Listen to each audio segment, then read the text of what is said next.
सबसे पहला जो है वो आपका जो लैंग्वेज है उसमें क्लैरिटी होना चाहिए कि आप जो भी बोले बच्चे तक वो बात को कैसे हैं आप सब। आई होप आप सब बहुत अच्छे होंगे और मैं भी अच्छी हूँ। तो अभी मेरी पढ़ाई चल रही है, आप देख सकते हो।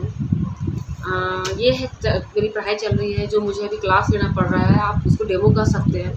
तो उसके लिए थोड़ा सा मैं प्रिपरेशन कर रही हूँ। तो मुझे नॉवेल पढ़ाना है, तो उसके बारे में थोड़ा सा पढ़ लेती हूँ।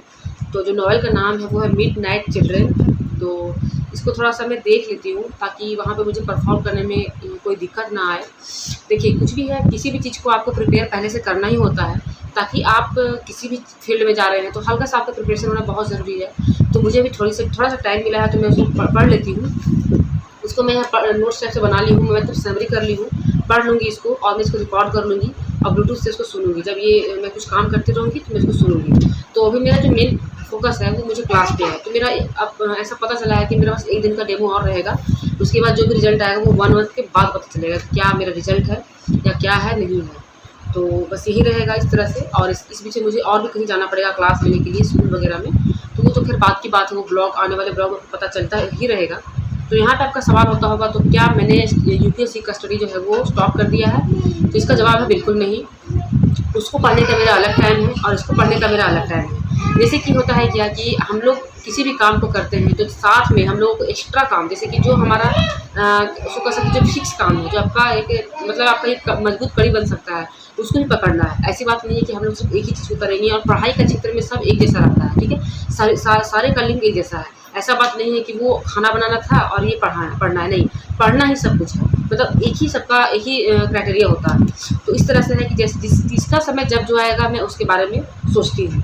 तो उसका टाइमिंग अलग है। हाँ, थोड़ा सा टाइम मैंने रिड्यूस कर दिया है, जैसे कि 3 घंटे मैं उसको टाइम दे रही हूँ और आधे घंटे में इसको देख रही हूँ, जो मुझे वहाँ पे देना पड़ता है, परफॉर्म करना पड़ता है। इस तरह से मैंने टाइम को रिड्यूस किया है। और थोड़ा सा अपने ऊपर भी ध्यान देना पड़ता है, जैसे कि आपकी पर्सनालिटी अच्छा होना चाहिए ताकि आप कहीं भी जा रहे हैं तो आपका नॉलेज लोग बाद में टेस्ट करते हैं। पहले आपकी पर्सनालिटी को देखते हैं कि आप कैसे दिखते हैं, कैसे बोल रहे हैं, कैसे बैठ रहे हैं, मतलब ईच एंड एवरीथिंग। जैसे कि कहते हैं कि first impression is last impression, ये बिल्कुल सही है। आपका जो पर्सनालिटी है वो अच्छा होना चाहिए। तो पर्सनालिटी अच्छा कैसे होगा? आपको अच्छा कपड़ा पहन लेने से नहीं होगा, आपको ज़्यादा मेकअप कर लेने से नहीं होगा। आपकी जो पर्सनालिटी है वो आपका अंदर से दिखेगा, आपका जो तौर तरीका है उससे आपको दिखेगा कि हाँ, आपकी पर्सनालिटी कैसी है। उसके बाद तो आपका जो नॉलेज है वो बहुत इंपॉर्टेंट रोल प्ले करता है। तो मैं ज़्यादा ध्यान देती हूँ, पहले नॉलेज गेन करने पर ध्यान देती हूँ, बाद में प्लस में अपनी पर्सनालिटी पे भी ध्यान देती हूँ। तो मैं क्या कर रही हूँ कि आधा घंटा मैं अपने जो मुझे डेमो देना है मैं उसके बारे में ध्यान देती हूँ, तो पढ़ रही हूँ। और प्लस मैं टाइम दे रही हूँ अपने ऊपर कि जैसे कि मैं आपको एक चीज़ हाँ क्लियर कर देती हूँ। अगर आप जैसे कि आप एक फीमेल हैं, ठीक है, अगर आप नेल पॉलिश नहीं लगाती हैं तो आपको नहीं लगाना है, और लगा रही है तो पूरा आपको कवर रखना है। कहीं भी आप जाते हैं जॉब पर्पज से, स्कूल हो, इंटरव्यू हो या कहीं भी है, अगर आप नेल पॉलिश लगाते हैं, ठीक है, तो आधा अधूरा नहीं रहने दीजिएगा, उसको बिल्कुल फिल कीजिएगा। और अगर नहीं लगाते हैं तो बिल्कुल हटा के जाइएगा। ऐसा नहीं कि आपका आधा लगा हुआ है, आधा छूटा हुआ है और आप चले गए। इससे क्या होगा कि इससे आपका जो अस्त व्यस्तता दिखता है, ठीक है। सेकेंड थिंग कि अगर आप बिल्कुल आपको लगता है कि नहीं, आपको बिल्कुल प्रेजेंटेबल तरीके से रहना है, तो आपको एक अच्छा सा ड्रेस आपको सोच लेना है कि आपको क्या पहनना है, नहीं पहनना है। तो इस तरह से आपको अपनी पर्सनालिटी पर भी ध्यान देना है। प्लस में आपको थोड़ा सा अपने जो होता है लुक पे, उस पर आपको ध्यान देना है। तो मैं अभी उतना ध्यान नहीं दे पा रही हूँ, लेकिन हाँ, मैं देखती हूँ कि मेरे में कहाँ क्या कमी है, मैं उसको फुलफ़िल करने की कोशिश करती हूँ। तो चलिए अभी पहले पढ़ लेते हैं हम लोग, उसके बाद मैं इस ब्लॉग को एंड करूँगी।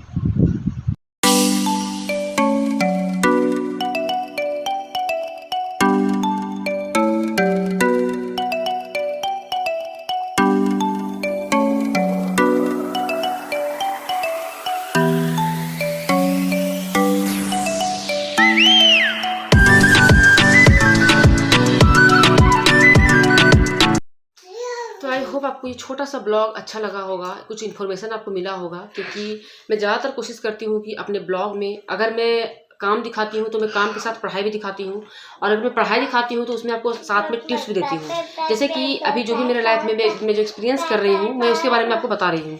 तो जैसे कि जैसे कि अगर आपके पास भी ऐसी कोई अपॉर्चुनिटी आती है, जैसे कि देखिए अगर आप पढ़ रहे हैं तो अपॉर्चुनिटी आएंगी ही। अब डिपेंड ये है कि आप उसको लेते हैं या नहीं लेते हैं। तो मैं यहाँ यहाँ पे थोड़ा सा टिप्स देती हूँ कि अगर आप टीचिंग क्षेत्र में जाना चाहते हैं तो आपके पास क्या क्या होना चाहिए, मतलब आपके पास क्या क्या गुण होने चाहिए, स्किल्स होने चाहिए। तो सबसे पहला जो है वो आपका जो लैंग्वेज है उसमें क्लैरिटी होना चाहिए कि आप जो भी बोले बच्चे तक वो बात को बच्चे उस बात को समझे, मतलब क्लैरिटी होना चाहिए, फ्लेक्सिबिलिटी होना चाहिए। ठीक है। सेकेंड थिंग कि आपको आपके पास सब्जेक्ट का नॉलेज होना चाहिए, सब्जेक्ट नॉलेज होना चाहिए। थर्ड चीज आपके पास जो होना चाहिए वो पंक्चुअलिटी होना चाहिए। ठीक है।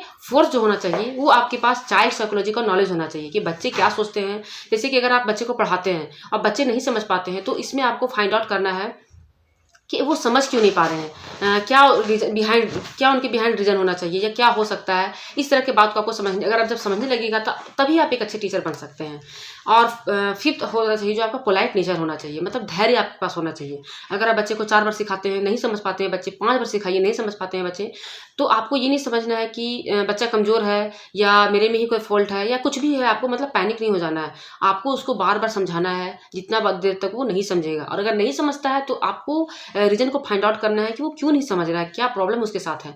तो ये सब कुछ टिप्स होते हैं जो आपको एक अच्छे टीचर बनने में आपको हेल्प करता है। देखिए टीचर सब बन जाते हैं लेकिन एक जो इफेक्टिव टीचर होता है वो बहुत इंपॉर्टेंट रोल प्ले करता है। और आज के टाइम में इफेक्टिव टीचर और इफेक्टिव टीचिंग होना बहुत इंपॉर्टेंट होता है। ठीक है। आपके पास इफेक्टिव टीचिंग होनी चाहिए, मतलब आपके पास टीचिंग स्किल्स आपको पता होना चाहिए कि आपके पास क्या क्या स्किल्स हैं। अगर आप किसी को पढ़ाते हैं तो आपके पास क्या ये स्किल है कि आपको दूसरे से बेहतर बनाता है, कि बच्चे अच्छे से समझ सकते हैं।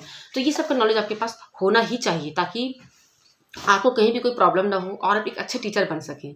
तो आज यही छोटा सा ब्लॉग था जिसमें मैं थोड़ा सा आपको टिप्स भी दे दी कि अगर आप टीचिंग के क्षेत्र में जाना चाहते हैं, आप ट्यूशन पढ़ाइए, स्कूल में पढ़ाइए, घर में यूट्यूब में पढ़ाइए या कोई भी टीचिंग का काम कीजिए, अपने बच्चे को पढ़ाइए। इवन अपने बच्चे तक को पढ़ाने के लिए आपको आपके पास ये सब स्किल्स होने चाहिए। ठीक है। तो इस ब्लॉग को मैं यहीं पे एंड करूँगी और मिलूंगी ऐसे ही और ब्लॉग के साथ। तो तब तक क्या करना है, आपको वीडियो को ध्यान से देखना है, अच्छे से समझना है और जो भी आपको इंपॉर्टेंट लगता है आप उसको अच्छे से नोट डाउन कर लीजिए। अगर लगता है कि आपके लिए हेल्पफुल है तभी करना है आपको। और बस कुछ नहीं, आपको लाइक करना है, शेयर करना है और सब्सक्राइब कर लेना है। शेयर जरूर किया कीजिए वीडियो को ताकि और लोग तक इस बात को लोग समझ सके, इस वीडियो को पहुँच सके आपको। ठीक है। क्योंकि मैं जितना मेहनत कर रही हूँ तो और लोगों तक जाना चाहिए ये वीडियो। ठीक है। तो चलिए मिलूंगे ऐसे ही और ब्लॉग के साथ, तब तक के लिए बाय।